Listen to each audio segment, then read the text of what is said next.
Are you dealing with a narcissist and you are just feeling like they are constantly in your face and you're just like, oh my God, how do I get them to respect me? And there's just no way it could ever possibly happen. I'm going to give you 10 ways to get a narcissist to finally respect you.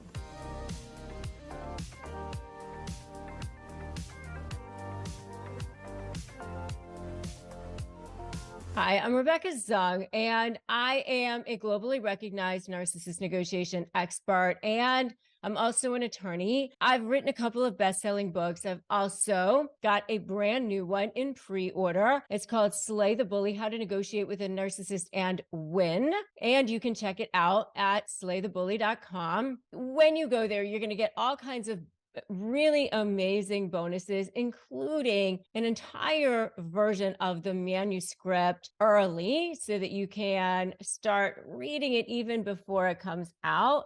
So go check it out, slaythebully.com, and make sure you subscribe to this channel because you're going to want to make sure that before anyone else gets access to anything, you're going to be the first one to do that. So subscribe and hit that notification bell. I want you to start feeling your power when it comes to narcissists, because the one thing that they don't want you to have is power. They don't want you to feel respected. They don't want you to feel like you are confident. And so that's what I want you to have. They feel like they've got dominion over you. I feel like it's that spider versus fly thing. You know, they catch you in that web, they start sucking all the life out of you, and you just feel drained, and you feel stuck there. How do you make a narcissist respect you? How does that happen? Well, there are a number of different ways, and I'm going to give you 10. You're going to want to watch all the way till the end here because I'm going to give you 10 and I'm going to save the best one for the end, of course. So the first one is that you got to stay a little bit distant from them. You can't be so close that they know your weaknesses. You know, this is for people who haven't quite gotten into relationship with them yet. These are for people who are just kind of reading the room with narcissists. You've kind of started to figure out, wait a minute, there's something going on here. Maybe you've watched my other videos on love bombing, my other videos on, the early relationship warnings of a narcissist, and you're starting to see the red flags. When you see this is narcissism guaranteed. That's another one of my videos. And you're going, wait a minute. No, stay the distance, stay a little bit aloof from them, because they want to grasp you. They like that chase. If they can't quite grasp you, then they respect that a little bit, right? They want that. They want the shiny thing. Remember, narcissists don't attach themselves to you because you have so little value. They attach themselves to you because you have so much. So if you stay a little bit distant from them, they think, wait a minute, this is something I can't have. So you can't be so close to them that they know your weaknesses, because then they use them against you. So that's number one. Number two is stay independent from them. If you're not financially dependent on them, you're not emotionally dependent on them, then they respect that from you. If you become dependent on them, if you become needy, then that's when they can start ghosting you. That's when they can start giving you that silent treatment. Remember, it's in that love bombing phase, that grooming phase, that conditioning phase. That's when they start to get you to need them. They start to get you to want them. You start depending on that dopamine hit. And that's when they can turn around and start saying, no, I don't want you. No. And that's when you start going, no, I do. And you become dependent on them, whether it's emotionally or financially. And that's when they have that power over you, that control, that dominion. So if you stay independent from it, then they don't have that, and they respect you for that. Number three is you continue to have something of value that they want, whether it's prestige. They attached themselves to you because of that supply source, that IV they wanted to attach themselves to, or the optics of hanging out with you.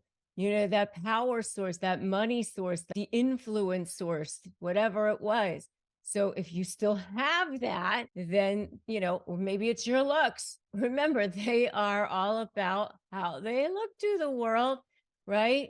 So there's that too, that diamond level source of supply. The next reason why they will continue to respect you is if you're in a position of power over them. They could be a narcissist. They could be the most flaming narcissist on the whole planet, but let's say you're the judge in a case.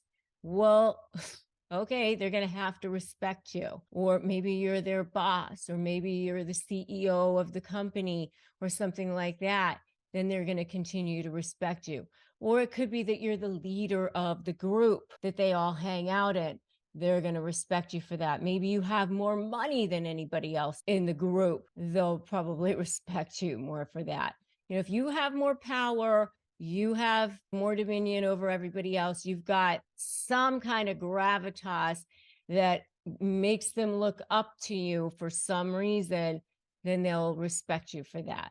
Okay, so the next reason that they will continue to respect you is that let them believe that you're not on to them yet. Once they think that you're on to them and they know that you're on to them as being a narcissist, then that mask whips off. You become public enemy number one, and they see things in black and white. So if you're not for them, then you're against them.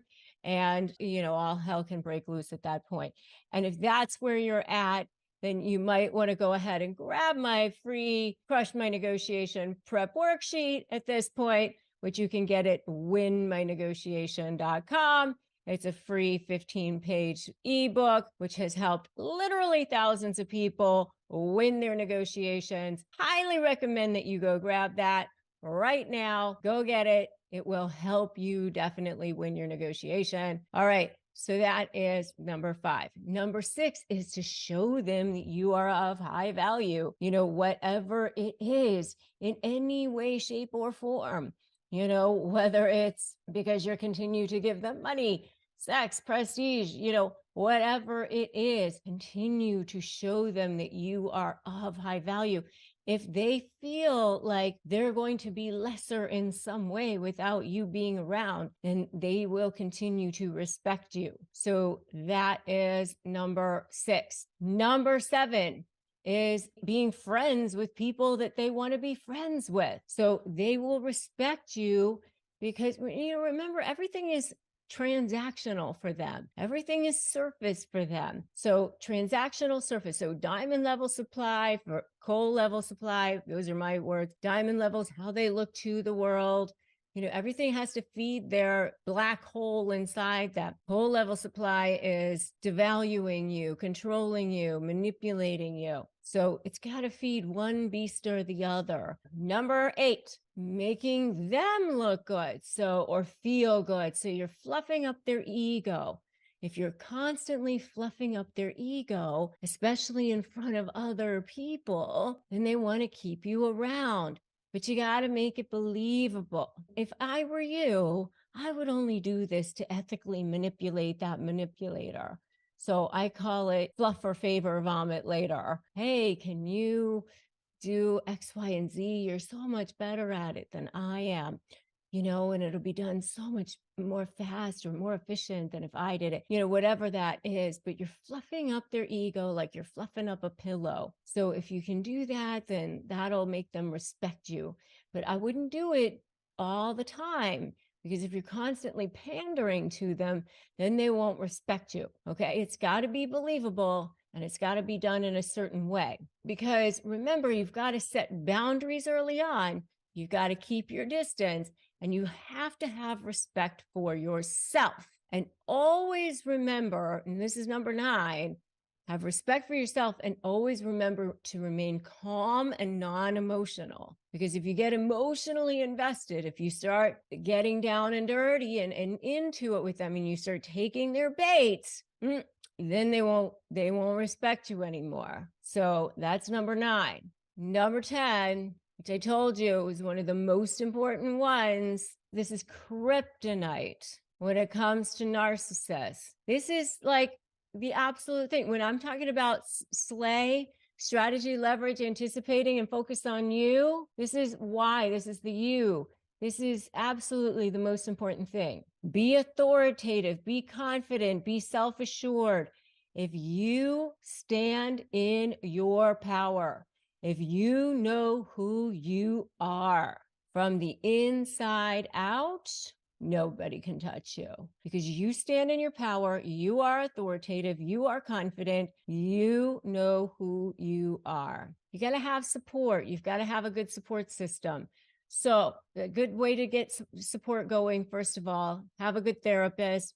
BetterHelp.com/Rebecca Zung is a good way to get started with some online therapy. We receive commissions. It doesn't cost you any extra. They're a sponsor here on this channel. We want you to have support systems that you can trust. My Facebook group, Narcissist Negotiators with Rebecca Zung, another place that you can go for support. Make sure you subscribe here, hit that notification bell. The next video that I think would be excellent for you to watch is use these strategies to outsmart a narcissist without backlash, okay? Because I know you're all so worried about backlash, which I totally get. So that's a really great video for you to make sure that you watch, okay? I'm Rebecca Zung. Remember, today's a great day to start negotiating your best life. You can do this. You got this. And I want you to put this in the comments. I got this. All right, so put that in the comments. And I also want to know which one of these